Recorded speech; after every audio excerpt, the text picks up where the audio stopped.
కొండపైన పాత పూరిపాక. బయట గాలి హూ అని వీస్తోంది. మెరుపులు మెరుస్తున్నాయి. ముసలవ్వ రాజమ్మ ఒక చిన్న నూనె దీపం పట్టుకుని తలుపులు సరిగ్గా ఉన్నాయో లేదో చూస్తోంది. ఏమిటో ఈ వయసులో ఈ కొండపైన ఒంటరి పోరాటం. గాలి చూస్తే ఇల్లు ఎగిరిపోయేలా ఉంది. ఏ క్షణాన ఏమవుతుందో అని భయం. అయినా ఈ పాత ఇంట్లో నాకేం దొరుకుతుందని ఈ వానలో కూడా నాకు ఈ కంటి మీద కొనుకు ఉండదు. అప్పుడే పెద్ద శబ్దం వినిపిస్తుంది. అరే, ఆ శబ్దం ఏంటి? కేవలం గాలికి తలుపు కొట్టుకుంటోందా, లేక ఎవరైనా నడుస్తున్నారా? ఈ అర్ధరాత్రి వేళ ఈ దట్టమైన వానలో ఈ కొండపైకి ఎవరు వస్తారు? ఏదో తేడాగా ఉందే అని ముసలవ్వ గుండెపై చేయి వేసుకుని కిటికీ దగ్గరికి వెళ్ళి మెల్లగా బయటికి చూస్తుంది. అమ్మో, నా అనుమానం నిజమే. ఎవరో నల్లటి ముసుగు వేసుకుని పొదల్లో దాక్కున్నారు. చూస్తుంటే వాడు సాధారణ మనిషిలా లేడు, దొంగలా ఉన్నాడే. వీడు నేను ఒక్కదాన్నే ఉన్నానని ఈ వాన సాకుతో నన్ను దోచుకోవాలని వచ్చాడు కాబోలు అని తనలో తనే ధైర్యం తెచ్చుకుంటూ, రాజమ్మ, ఇప్పుడు నువ్వు భయపడితే లాభం లేదు. నువ్వు గట్టిగా కేకలు వేసినా ఈ గాలి హోరులో కింద ఊర్లో ఉన్న ఎవరికీ నీ గొంతు వినిపించదు. వాడు లోపలికి వస్తే నిన్ను చంపేయడానికి కూడా వెనకాడడు. ధైర్యం తెచ్చుకో. నీ శరీరంలో సత్తువ లేకపోయినా నీ తెలివితేటలే నీకు అజేయమైన ఆయుధాలు. వాడికి నేను ఒక్కదాన్నే ఉన్నానని తెలియకూడదు అని బిగ్గరగా నవ్వుతూ ఇంట్లో చాలా మంది ఉన్నట్లు నటిస్తూ, ఓరి మనోడా, పెద్దబ్బాయ్, ఇంకా నిద్రపోలేదా నువ్వు? ఆ గొడ్డలు పక్కన పెట్టుకోరా, పదునుగా ఉందో లేదో చూడు. ఈ గాలికి తలుపులు ఊరికే తెరుచుకుంటున్నాయి. వెళ్ళి ఆ పెద్ద ఇనుప గొళ్ళెం వేసిరా. నీ కండలు చూస్తేనే దొంగల గుండెలు పగిలి పారిపోవాలి. అదిగో ఆ మూల గదిలో నీ కోసం వేడి వేడి పాలు పెట్టాను. అవి తాగి ఆ గొడ్డలు పట్టుకుని తలుపు దగ్గరే పడుకో నాయనా. ఎవరైనా పరాయి వాళ్ళు అడుగు పెడితే ముక్కలు ముక్కలు చేయాలి, జాగ్రత్త. కాని ఇంటి బయట దొంగ కిటికీ దగ్గర పొంచున్నాడు. ముసలవ్వ లోపల నాటకం ఆడుతోంది. అమ్మో, ఈ ముసలవ్వ కొడుకు కూడా ఇంట్లోనే ఉన్నాడా? వీడెప్పుడొచ్చాడో? నేను సాయంత్రం చూసినప్పుడు ఈ మొక్కటే ఉంది కదా, పైగా గొడ్డలి అంటోంది, కండలు అంటోంది. ఆ ముసలవ్వ కొడుకుని చూస్తే నా పనైపోతుందేమో. ఇప్పుడెలా? వెనక్కెళ్ళిపోదామా అని కాసేపు ఆలోచించి, లేదు, ఊర్లో అందరూ ఈ ముసలవ్వ దగ్గర కుండల కొద్దీ బంగారం ఉందని, తన పూర్వీకుల ఆస్తి అంతా ఇక్కడే ఉందని చెప్తారే. ఆ బంగారం దొరికితే నా 7 తరాలు కూర్చుని తినచ్చు. ఆ నిధిని వదులుకోకూడదు. ముసలవ్వ మాటలు నిజమో కాదో చూడాలి. ఏరా చిన్నబ్బాయ్, నువ్వు కూడా లేచావా? అన్నయ్యతో కలిసి ఆ నగలు ఉన్న పెట్టెను ఒకసారి సరిచూసుకోండి. ఆ వజ్రాల హారాలు, బంగారు కాసులు అన్నీ భద్రంగా ఉన్నాయో లేదో చూడండి. రేపు తెల్లారక ముందే బండి కట్టుకుని వాటిని వేరే ఊరికి తరలించాలి. ఈ కొండ మీద దొంగల భయం ఎక్కువైంది. అందుకే మిమ్మల్ని ఇద్దరినీ రమ్మన్నాను. మీ ఇద్దరూ మేల్కునే ఉండండి, కన్ను మూయకండి.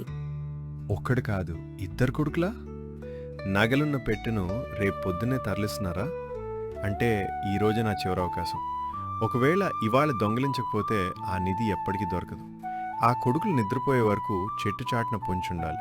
వాళ్ళు అలసిపోయి నిద్రపోయాక మెల్లగా లోపలికి దూరి ఆ నగలు పట్టుకుని పారిపోతాను. ఈ ఒక్క రాత్రి కష్టపడితే నా జీవితాంతం సుఖంగా జీవించవచ్చు. అమ్మయ్యా, వాడు నా మాటలు నమ్మినట్లున్నాడు. వాడి కళ్ళల్లో ఆశ కనిపిస్తోంది. ఆ ఆశే వాడిని నా వలలో పడేలా చేస్తుంది. ఇప్పుడు వాడిని లోపలికి రప్పించి ఎలా బంధించాలో నా దగ్గర ఒక అద్భుతమైన ఉపాయం ఉంది. అని అనుకోని ఇంటి లోపల ముసలవ్వ ఒక పాత ఇనుప పెట్టెను లాగుతూ పెద్దగా కర్ర కర్ర అని శబ్దం చేస్తుంది. అబ్బబ్బా, ఈ పెట్టె ఎంత బరువు ఉందో! వయసు పైబడింది, కనీసం దీన్ని కదిలించలేకపోతున్నాను. ఇందులో ఉన్న బంగారు బిళ్ళలలు, ఆ మెరిసే వజ్రాల హారాలు చూస్తుంటే నాకే కళ్ళు బైర్లు కమ్ముతున్నాయి.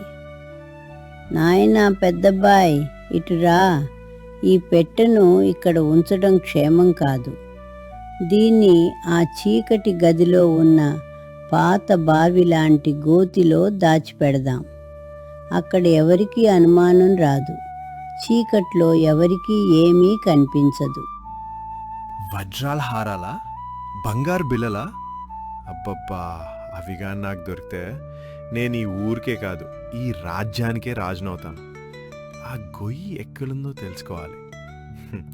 ముసలవ్వ చాలా తెలివైంది, అందుకే ఎవరికీ తెలియని చోట దాస్తోంది. అవును నాయనా, ఆ గదిలో నేల మీద ఒక పాత చాప ఉంటుంది కదా, అది తీయి.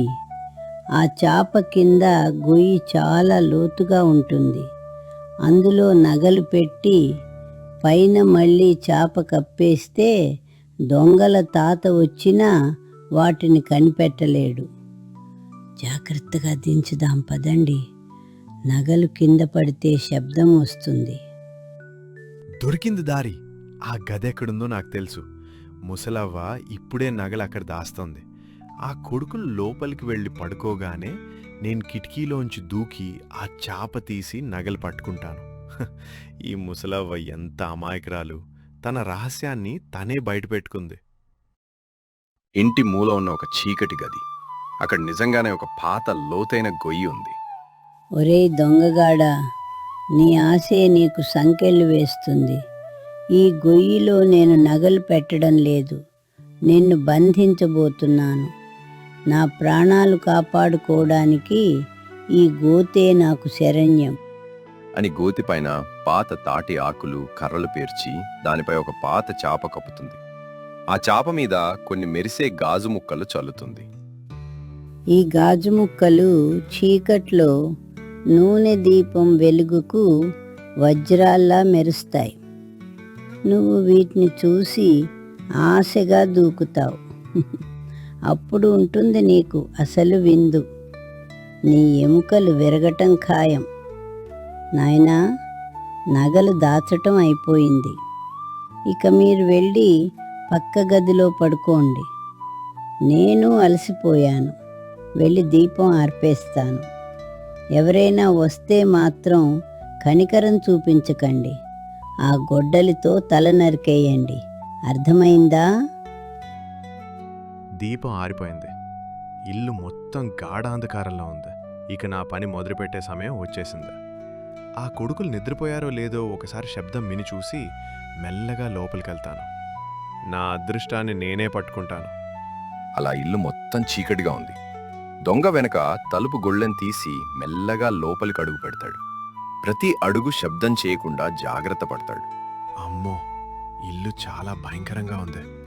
ముసలవ్వ కొడుకులు ఎక్కడ పడుకున్నారో ఏంటో. పొరపాటున వాళ్ళ మీద కాలు వేస్తే నా ప్రాణాలు గాల్లో కలిసిపోతాయి. అప్పుడే ముసలవ్వ గట్టిగా గురక పెడుతున్న శబ్దం వినిపిస్తుంది. అబ్బా, ముసలవ్వ బాగా నిద్రపోతోంది. తన నిధిని దాచేసి హాయిగా నిద్రపోతోంది. ఇక ఆ ఇద్దరు కొడుకులు ఎక్కడున్నారు? బహుశా పక్క గదిలో ముసుగు తన్ని పడుకునుంటారు. వాళ్ళు లేవకముందే పని పూర్తి చేసి ఈ కొండ దిగి పారిపోవాలి.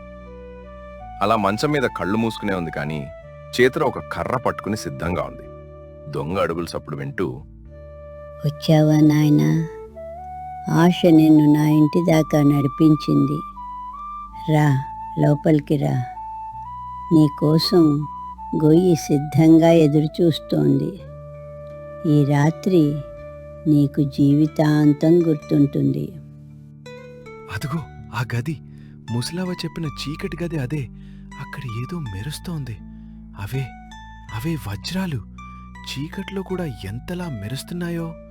నా అదృష్టం పండింది. ఈ మూట తీసుకెళ్తే నేను ఈ దేశంలోనే గొప్ప ధనవంతుడినవుతాను. చీకటి గది. దొంగ మెరిసే గాజు ముక్కలను చూసి ఆశగా ముందుకు వెళ్తాడు. తన చేతులు ఊపుతూ గాల్లో నగలు ఉన్నట్లు ఊహించుకుంటాడు. ఆహా, ఎన్ని వజ్రాలు! ఈ చాప కింద నిధి ఉంది. చాప తీస్తే కొడుకులు నిద్రలేస్తారేమో. అందుకే ఒక్క ఉదుటును దూకి ఆ మూటను గట్టిగా పట్టుకోవాలి. 1, 2, 3 అని దొంగ ఒక్కసారిగా ఆశతో చాప మీద దూకుతాడు. చాప కింద కర్రలు వాడి బరువుకు విరిగిపోతాయి. చాప కింద ఖాళీగా ఉన్న లోతైన గోతిలో వాడు దబాల్ మని కింద పడిపోతాడు. అమ్మో, కాపాడండి! చచ్చానురా దేవుడో! ఇదేంటి ఇంత లోతుగా ఉంది? కాలు విరిగినట్లుంది, నడుము పట్టేసింది. ఇది నిధి కాదు, ఇది బురద గొయ్యి.